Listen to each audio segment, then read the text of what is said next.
Come with me, and you'll be in a world of pure imagination. Tomorrow, Ready Player One by Steven Spielberg drops into cinemas, and just like the rest of the internet, I've got a thing or two to say about that. Ready Player One is the apotheosis of meaningless cultural remixing, crossover iconography that strips all value from its subjects and their stories, leaving only hollow shelves to be regurgitated ad nauseum in senseless combinations that lack thematic cohesion. People are taking issue with this novel. Issues that I can actually get behind. Ernest Cline is celebrating everything toxic with fandom culture, glorifying devoting your entire life to franchises and nostalgia.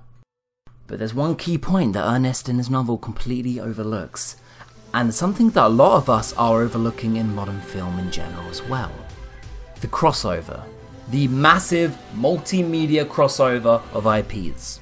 The term intellectual property refers to creations of the mind, inventions, characters, artistic works, symbols, names, and images used in culture. But the term intellectual property is not a literary term, it is a legal term. Intellectual properties such as Gundam, Back to the Future, Overwatch, Akira, are all mandated through patents, copyrights, and trademarks. That's just how the modern day playing field works. When Warner Brothers or Disney or Lego buy property rights, that just allows them to exercise a monopoly on their use for a specified time. Spider-Man is Disney's little bitch boy for the time being, bringing home milk money. The current Avengers is nothing but one big crossover. Its central appeal coming from reuniting long-lost brands. Modern movies are taking the crossover to their natural extreme, and it hasn't been done before, and it's not normal. But before we start ruling out Tracer versus Donkey Kong, or Gandalf and Dumbledore meeting, is there any reason they shouldn't? Why should people even own fictional ideas that belong to the culture that made them popular? These iconic characters and series are worth so much money, but why should that limit our creativity? Today I want to talk about the multi-clashing of IPs, and a return to the toy box. Is it inherently a good or a bad thing? Boom! Ready Player One. Let's get that right off the bat. I completely understand every single issue taken at this original story. I have complete faith in Steven Spielberg, the curator of most of this 80s imagery. But the fact that Ready Player One's entire plot centers on true fans finding an Easter egg is kind of pathetic. Yeah, let's never challenge ourselves and reward only the most obsessively addicted. Ready Player One is a dystopia, and a dystopia which is alarmingly realistic. A virtual world obsessed with nerd icons and nostalgic fandom, that exists! The oasis is for fucking internet. A place where we have already forgotten how to enjoy things as they were meant to be shown.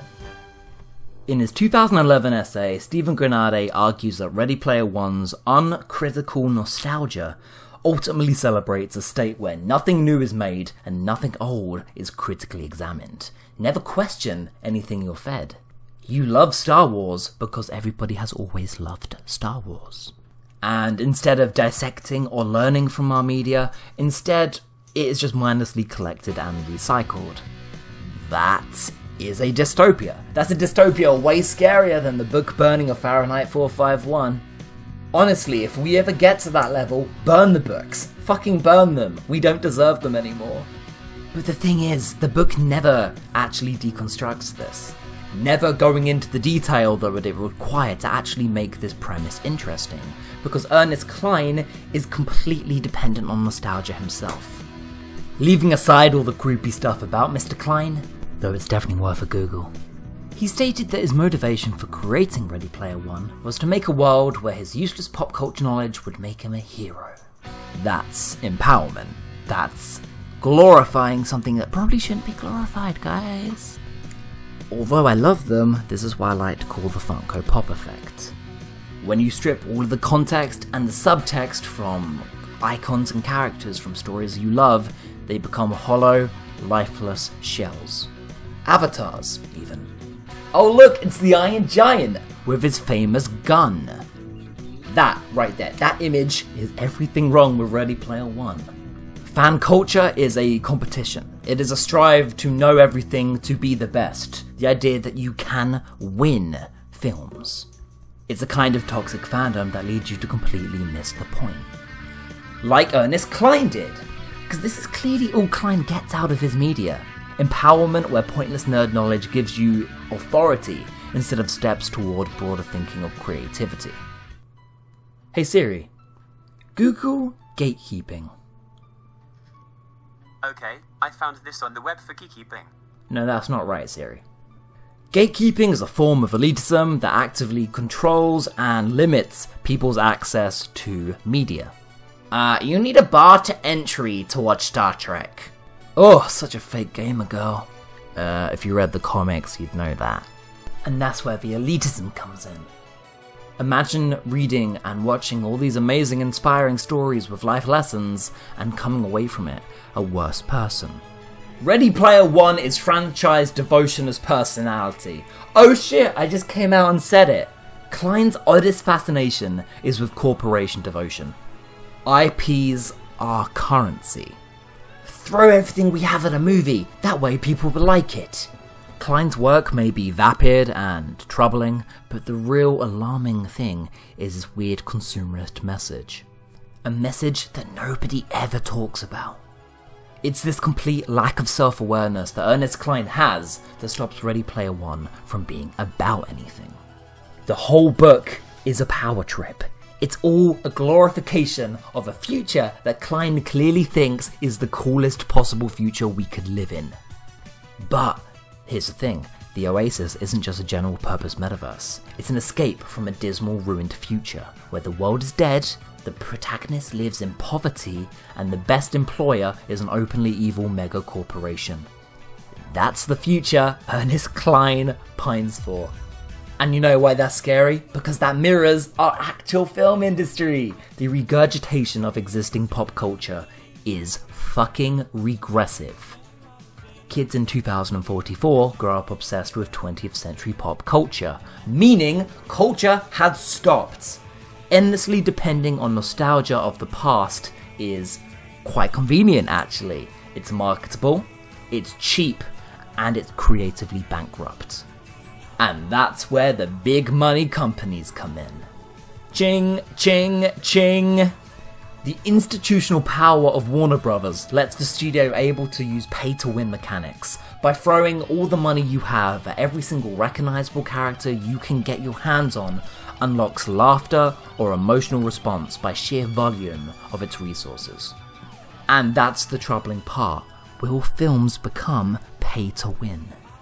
If everything is based on something, nothing new will end up getting made. This isn't a new observation, but it's a fucking damning one. And under this logic, only the biggest corporations, the Legos, the Disneys, the Warner Brothers, will be competitors. They will be the only players in the film industry. It's a very near risk. Disney, Star Wars, Fast and Furious, Harry Potter, kids film. The franchises are irresistible. In real life and in the Oasis, there's an odd feedback loop that makes a corporate illusion rail against a corporate illusion. We cannot let that become the future of movies.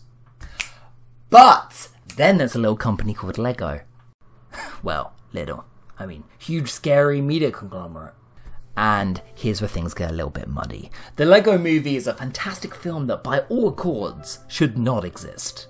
An anti-copyright, anti-consumerist message called The Lego Movie pitted stagnant corporations as the villain and children's creativity as the main motive. And yeah, championing the imagination of kids is a much worthier cause than another nerdy circle jerk. Ugh. The Lego Movie is deceiving because it does the exact same thing, but convinces me that it's okay.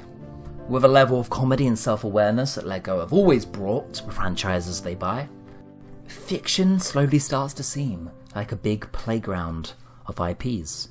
All literature, all gaming is an open book of human creation, and that's a lovely, poetic idea. It's also a very childish idea, but in all of the best ways. Delivering complete fan service whilst giving kids the toys they need to become creative in their own right. Personally, I'm a creator. I want to write, and I owe a lot of that to the action figures I grew up with as a kid. Lego branded, movie franchise action figures. But that's pure inspiration. That's inspiring, not regurgitating. The Lego movies do the exact same thing, delivering a really pure and slightly naive approach to creativity. Lego branded creativity. I mean, the Lego movie's funniest jokes come from the random toy box nature of the universe. The hodgepodge main cast, all from drastically different worlds. Millhouse with Gandalf and the Justice League. Batman fighting Daleks also makes me happy for reasons I should be above. The level of craft in LEGO Dimensions, for example, goes above and beyond what the company would have had to do. To me, there's real love there. There's real passion for these series. I mean, when Sonic the Hedgehog is hanging out with Gollum and expressing their love for rings. When the Batman villain Clayface uses Daleks as roller skates to hit the creature from the Black Lagoon. I think we're on fanfic territory. And you don't get more pure, creative and authentic than that. Can that easily be conflated with the nerdy fan wank of Ready Player One? Yes, very easily. It's a fine line of censorship and copyright. Warner Brothers, Disney and Lego are pioneers in the fact that their three companies will probably own the world one day. One day. This recent trend of mass crossover culture has to be watched. Definitely enjoy it, but don't forget the reasons why you love these characters in the first place. Stripping Iron Giant of the entire reason that movie exists. You are who you choose to be. In theory, there's no reason why Homer Simpson, Batman and the Doctor can't all go around together solving crimes. Except, we take franchises quite seriously these days.